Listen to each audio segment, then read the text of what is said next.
A TV ad put out by the BC Nurses Union is getting a less than favorable review from the police. New Westminster's police chief says the commercial's portrayal of officers is misleading. The commercial first aired last year. It shows a nurse working in a hospital emergency room. It's very busy. We've been waiting for 6 hours. And it's dangerous. This is the real experience that nurses are facing today, every day across this province.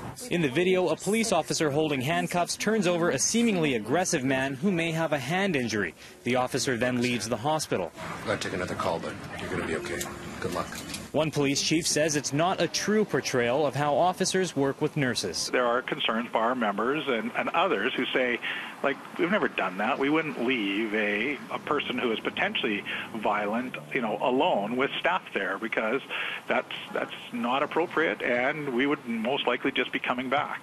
The BC Nurses Union continues its push for safer working conditions for its members. It says the intent of the ad was not to criticize law enforcement, but rather draw attention to an apparent lack of security officers in BC emergency rooms. The ad depicts real experiences that nurses have told us about that have occurred here in Vancouver, but many times in our rural and remote communities where we have very limited support from police in the communities because there's very few of them. The simple fact is, if you've arrested somebody and they're in your custody and care, you are not leaving the person alone.